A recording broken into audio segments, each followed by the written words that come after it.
بسم اللہ الرحمن الرحیم۔ الذین وہ لوگ جو یأکلون کھاتے ہیں الربا سود، لا نہیں یقومون وہ کھڑے ہوں گے الا مگر کما جیسا کہ یقوم کھڑا ہوتا ہے الذی وہ شخص یتخبط دیوانہ کر دیا ہو اس سے الشیطان شیطان نے من سے المسی چھونے، ذالک اس وجہ سے ہے بِأَنَّ کہ بے شک ہم وہ لوگ ایسے ہیں کہ قالو انہوں نے کہا انما بے شک البیع تجارت مثلو مانند ہے الربا سود کے، تجارت سود جیسی ہے، واو اور احل حلال کیا اللہ اللہ نے البیع تجارت کو، واو اور حرم اس نے حرام کیا الربا سود کو، فاپس من جو شخص جاء آئے ہو اس کے پاس موعظۃ نصیحت من سے ربی رب ہی اس کے من ربی ہی اس کے رب کی طرف سے فانتہا پس وہ باز آ گیا، فاپس لہو اس کے لیے ہے ما جو سلف گزر چکا، واو اور امرو معاملہ ہو اس کا الا طرف اللہ اللہ کے، واو اور من جو شخص عادہ دوبارہ کرے فاولئک یہی لوگ اصحاب ساتھی ہیں الناری آگ کے، ہم وہ فی میں ہا اس آگ خالدون ہمیشہ رہنے والے ہیں۔ الذین یأکلون الربا جو لوگ سود کھاتے ہیں، لا یقومون الا کما یقوم الذی یتخبطہ الشیطان من المس، قیامت کے دن وہ ان لوگوں کی طرح کھڑے ہوں گے، اس شخص کی طرح کھڑے ہوں گے جس کے شیطان نے چھو کر خبطی بنا دیا ہو، دیوانہ بنا دیا ہو، ذالک بانہم قالوا انما البیع مثل الربا، اس وجہ سے ہے کہ انہوں نے یہ کہا کہ تجارت بھی تو سود کی طرح ہے، وَأَحَلَّ اللَّهُ الْبَيْعَ وَحَرَّمَ الرِّبَا، اللہ تعالیٰ نے جبکہ اللہ تعالیٰ نے تجارت کو حلال قرار دیا ہے اور سود کو حرام، فَمَا جَاءَهُ مَوْعِظَةٌ مِّن رَّبِّهِ فَانتَهَىٰ فَلَهُ مَا سَلَفَ، جس شخص کو یہ نصیحت پہنچے اپنے رب کی طرف سے پھر وہ باز آ جائے تو اس کے لیے وہ ہے جو گزر چکا، وَأَمْرُهُ إِلَى اللَّهِ اور اس کا معاملہ اللہ کے سپرد ہے، وَمَنْ عَادَ فَأُولَئِكَ أَصْحَابُ النَّارِ جو شخص لوٹ آئے دوبارہ ایسا ہی کرے تو جہنم کا ساتھی ہوگا، آگ کا ساتھی ہوگا، ہم فیہا خالدون وہ اس آگ میں ہمیشہ ہمیشہ رہیں گے۔ نحمدہ و نصلی علی رسولہ الکریم، اما بعد، سورہ بقرہ کی آیت نمبر 275 ہے، جس میں اللہ رب العزت جو انفاق فی سبیل اللہ کا مسلسل کی آیات مبارکہ کے اندر ذکر چل رہا تھا، اور اللہ رب العزت کی طرف سے ہم نے دیکھا کہ بہت زیادہ تاکید اور بہت زیادہ ترغیب آئی تھی کہ ہمیں اپنے مال کو اللہ کے راستے میں خرچ کرنا چاہیے، اور اس کی بہت زیادہ ثمرات فوائد ہم پڑھ چکے ہیں۔ اب آج کی آیت مبارکہ اس کے بالکل برعکس ایک ایسے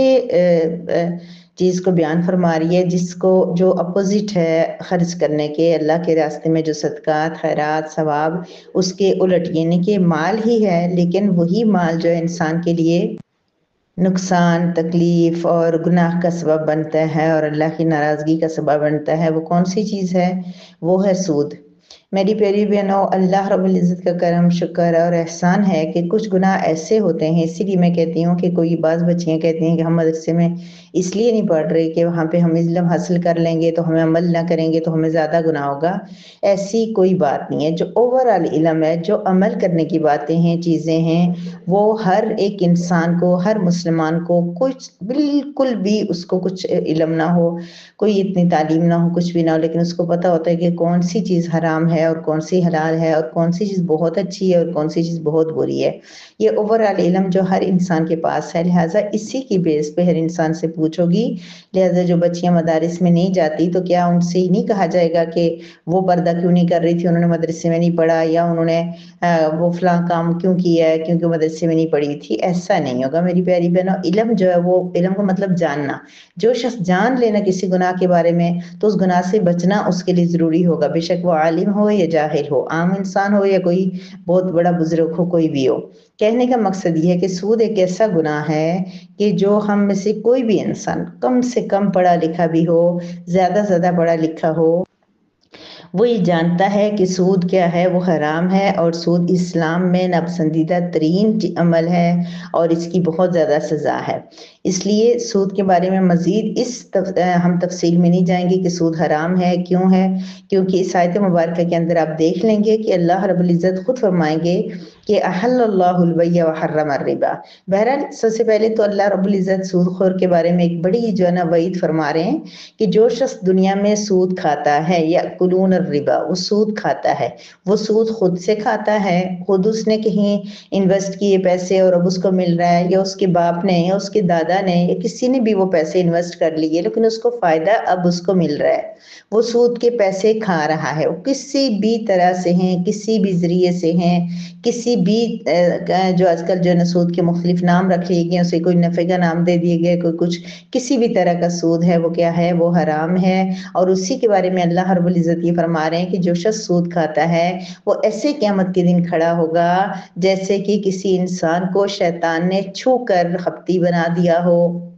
کیسے کہ جیسے مطلب جس طرح کے جب قیامت میں یا قبر میدان حشر میں ہوگا یا قبر سے اٹھے گا تو تب وہ اس طرح ہوگا جیسے کہ کوئی انسان جس کو بالکل جو ہے نا وہ شیطان نے مس کر کے چھو کے اس کو پاگل بنا دیا ہو، خپتی بنا دیا ہو، دیوانہ بنا دیا ہو۔ تو اس کا مطلب یہ کہ شیطان، یہ جنات وغیرہ اگر کسی انسان کے ساتھ چمٹ جائیں تو اس کو نقصان پہنچاتے ہیں۔ انسان بعض اوقات جو ہے وہ بے حال ہو جاتا ہے اور بعض اوقات وہ بے ہوش بھی ہو جاتا ہے، بعض اوقات خپتی اور دیوانہ بھی ہو جاتا ہے، یہ ساری چیزیں ہوتی ہیں۔ تو بہرحال شیطان نے اس کو چھو کے کیا کر دیا، دیوانہ بنا دیا، یعنی اس قدر مطلب وہ بدخواسی کے عالم میں ہوگا، بدخواس ہوگا، پاگل دیوانہ ہوگا، لیکن وہ بے ہوش نہیں ہوگا۔ وہ ایسا نہیں ہوگا کہ اس کو تکلیف کا احساس نہ ہو، بلکہ وہ اس فیل کر رہا ہوگا، اس درد کو، اس تکلیف کو، اس بے چینی کو، اس پاگل پن کو محسوس کر رہا ہوگا۔ اور یہ بھی ہو سکتا ہے کہ اس سے مطلب دنیا میں بھی ہے کہ دنیا میں بھی جو لوگ سود خور ہوتے ہیں، وہ جو اسٹاک ایکسچینج وغیرہ ان کی ہوتی ہیں، ان کے اندر وہ پاگلوں کی طرح حرکتیں کر رہے ہوتے ہیں، چیخ رہے، چلا رہے، یہ کرو، وہ کرو، ان کو لگاؤ، ان کو دو، ان کو کرو، اس طرح کی ان کو دنیا میں بھی ایسی کنڈیشن کا سامنا کرنا پڑ سکتا ہے، کیونکہ اللہ رب العزت یہ فرما رہے ہیں کہ جو شخص سود کھاتا ہے وہ ایسے اٹھے گا جیسے کہ ایک بالکل مفلوق الحال پاگل دیوانہ انسان ہوتا ہے۔ شیطان نے اس کو دیوانہ کر دیا، یہ تو ایک سزا بیان ہوئی، یعنی کہ اللہ پاک فرما رہے ہیں کہ وہ بہت بری حالت میں ہوگا۔ پھر کیوں؟ اس کی ریزن کیا ہے؟ اچھا، اللہ پاک ان الفاظ میں بیان فرما رہے ہیں کہ وہ لوگ یہ کہتے ہیں، دلیل کیا دیتے ہیں سود کھانے کی؟ وہ کہتے ہیں سود بھی تو تجارت کی طرح ہے، دیکھیں تجارت میں بھی تو نفع ملتا ہے، بندہ پیسے دیتا ہے، بندہ 1000 روپیہ دے کے 1000 کی کہیں سے چادر لے کے آتا ہے مثال کے طور پہ، تو وہ آ کے 1500 میں بیچ دیتا ہے، تو وہ 500 روپیہ جو نا اوپر اس کو فائدہ ہی تو ملتا ہے، 500 روپیہ ایکسٹرا مل جاتا ہے۔ اسی طرح کیا ہو گیا، کسی نے کسی کو 1000 روپیہ دے دیا اور اس نے واپس 1500 لے لیا۔ جانتی ہیں آپ سب کہ سود کسے کہتے ہیں؟ مثلا کسی کو 1000 روپیہ قرض دیا اور دوبارہ واپسی میں اس کو 1000 کی بجائے کیا کیا، 1500 لے لیا، یا مہینوں کے اوپر ہوتا ہے کہ اگر ایک مہینہ گزر گیا نہیں دیا تو 1500، دوسرا مہینہ گزر گیا تو 2000، تیسرا گزر گیا تو 2500 روپیہ، تو یہ ان کے بڑھتا چلا جاتا ہے۔ بعض اوقات ایسا ہوتا ہے کہ انسان نے سود پہ رقم دی اور لی، قرض لیا، لیکن اس نے لیا 1000 روپیہ تھا، اب اس سے وہ اتنا بڑھ گیا، وہ جو سود تھا وہ ایکسٹرا تھا کہ اس اصل رقم سے بھی کئی گنا بڑھ جاتا ہے، کیونکہ وہ ادا نہیں کر پاتا۔ جو بیچارہ قرض لے گا اس کے پاس ایکسٹرا پیسے تو نہیں ہوں گے، وہ تو ایک مجبوری میں لے گا۔ تو اسلام نے سود حرام اس لیے بہت ساری ریزنز ہیں، ہم اس پہ بات زیادہ نہیں کریں گے. ہم جانتے ہیں کہ اللہ نے سود کو حرام قرار دیا تو وہ کوئی ریزنز ہوں گی، ہزاروں ریزنز ہوں گی، لیکن یہ ایک ظلم ہے، یہ ایک زیادتی ہے کہ انسان کچھ بھی نہیں کرتا، کوئی فائدہ نہیں، کچھ بھی نہیں، اور ایک ضرورت مند انسان اس سے قرض لیتا ہے، اور بجائے اس کی کہ اس کو جو ہے نا اس کو سپورٹ کر دی جائے مشکل وقت میں، اور دوبارہ اس کو جو ہے وہ پیسے لوٹانے کے لیے چانس دیا جائے، اس کو مہلت دی جائے، بجائے اس کے اس سے ڈبل ٹرپل لے لیا جاتا ہے. تو ظلم ہے. اسلام ہمارا ظلم کو بالکل پسند نہیں کرتا. پھر یہ کہ بغیر کسی جس کو منافع ملتا ہے وہ فائدہ ایکسٹرا پیسے بغیر کسی محنت کے بغیر کسی کوشش کے، ہمارا اسلام اس چیز کو بھی پسند نہیں کرتا. بہت ساری بہرحال ریزنز ہیں. تو یہ لوگ کہتے ہیں کہ ایسا ہی ہے، لیکن اللہ پاک نے اس بات کا جواب کیا دیا ہے کہ وہ کہتے ہیں کہ سود اور تجارت ایک ہی جیسی. یہ بات نہیں ہے. تجارت کیا ہوتی ہے کہ کسی چیز کا نفع حاصل کرنا ہوتا ہے. اللہ رب العزت نے کسی کو پیسے دیے ہوتے ہیں، کسی کے پاس کوئی چیز ہوتی ہے، ظاہر ہے وہ پھر ایک بندے کو ایک چادر چاہیے، چادر سے ہی بات چل رہی ہے تو چادر چاہیے، تو وہ پیسے دے گا تو وہ اپنی وہ ضرورت پوری کرے گا نا، اس پیسے کے ساتھ وہ چادر خریدے گا اور اس کو فائدہ حاصل کرے گا اس سے، اس لیے وہ اس کو پیسے دے رہا ہے، اور ایکسٹرا بھی وہ اس لیے کما رہا ہے کہ تجارت اللہ رب العزت نے اس کو ایک ذریعہ بنایا ہے انسان کی کمائی کا. تو بہرحال وہ یہ کہ فائدہ اٹھانا ہوتا ہے. اسی طرح گھر ہے، وہ کرائے کے مکان ہے، اس کو کرائے پہ لگایا تو اس سے کسی انسان نے فائدہ اٹھایا، اس فائدے کی رقم دیتا ہے. جبکہ سود بالکل اس کے برعکس ہے، اس میں کچھ بھی نہیں ہوتا. بندہ 5,000 روپیہ قرض دیتا ہے اور اس کو واپس کیا ہوتا ہے، یا بینک میں رکھ لیتا ہے 1,00,000 روپیہ اور واپس اس کو جو ہے نا ہر مہینے اس کے وہ 1,00,000 روپے اپنی جگہ پڑا ہوا، اس کو ہر مہینے مثلاً 1,000 روپے ہی اگر مل رہا ہے بغیر کسی کوشش کے، محنت کے، بیٹھے بیٹھے اس کو مل رہا ہے. جبکہ کاروبار میں کبھی نفع ہوتا ہے، کبھی نقصان ہوتا ہے. یعنی بندہ کاروبار کرتا ہے، کبھی اس کا دیوالیہ بالکل ہی ختم ہو جاتا ہے بزنس، کبھی بہت ہی اونچا ہو جاتا ہے، کبھی اس کو کم ملتا ہے، کبھی زیادہ ملتا ہے، اس کو اپنی محنت اور شوق اور لگن کے مطابق پیسہ ملتا ہے. تو بہرحال پھر وہی بات ادھر چلی جاتی ہے. تو اللہ پاک فرما رہے ہیں، اس بات کا جواب کیا دے رہے ہیں اللہ پاک کہ یہ لوگ یہ دلیل دے رہے ہیں کہ سود اور تجارت بھی تو سود کی طرح ہے. اس کا اللہ پاک ایک جواب دے رہے ہیں کہ اللہ نے بے کو حلال قرار دیا ہے اور سود کو حرام قرار دیا ہے. میری پیاری بہنوں، ہمیں کیا ضرورت ہے دیکھنے کی سود کیوں حرام ہے، سود میں اور تجارت میں کیا فرق ہے، کیوں ایسا ہے، کیا کیا کیا کیا. نو، اللہ پاک نے اتنی بڑی بات کر دی. اللہ پاک فرما رہے میں نے حلال کی ہے نا، تجارت میں نے کہا کہ حلال ہے تو میں ہی اس کے اندر برکت ڈالوں گا، میں نے اس کو جائز دیا. میں جو بات کہوں گا اس میں تمہیں تفتیش میں پڑنے کی ضرورت ہی کیا ہے.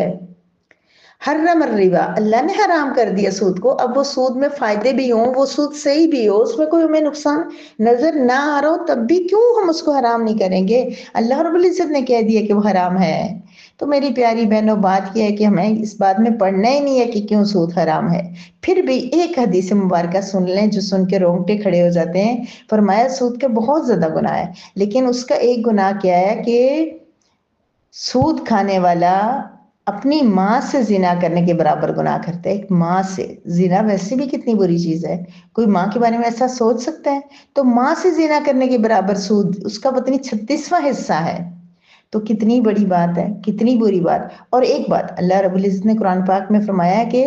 سود کھانے والا گویا کہ اللہ سے جنگ کرنے والا ہے، اللہ کا مقابلہ کرنے والا ہے. یہ دونوں باتیں کافی ہیں میری پیاری بہنوں. اگر کسی کے کوئی رشتہ دار، کوئی بہن بھائی، کوئی ماں باپ، چاچو خالہ ماموں، اگر کسی کا سود کی کسی بینک کے اس طرح کے سسٹم میں چل رہا ہے تو خدا رہا ان کو سمجھائیں کہ رب کریم سے جنگ ہے سود، ماں سے زنا کے برابر ہے سود، بس یہ کافی ہے. اور ہمارے رب نے اس کو حرام قرار دیا ہے. پھر ہمیں دنیا ساری کی معیشت ایک طرف ہو جائے، دنیا ساری کے اسکالرز اور معیشت دان جو ہے وہ ایک طرف ہو جائے، ہزاروں لاکھوں کروڑوں دلیلیں دے دیں، ہمارے رب نے کہہ دیا ہے اس کے آگے کوئی چیزیں نہیں ہے. سو پھر اللہ پاک فرمانے فمن جاءہ موعظۃ من ربہ،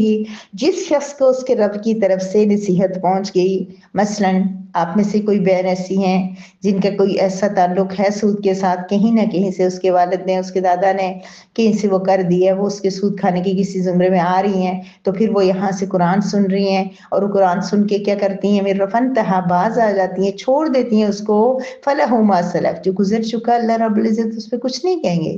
جو گزر کے وہ اللہ معاف کر دیں گے. جو اس نے کھا لیا، اب ایک بندے کو اگر کہا جائے اس نے توبہ کی، تو وہ اگر اس کو یہ پتا چلے کہ میں نے توبہ کرنے کے ساتھ وہ جو اربوں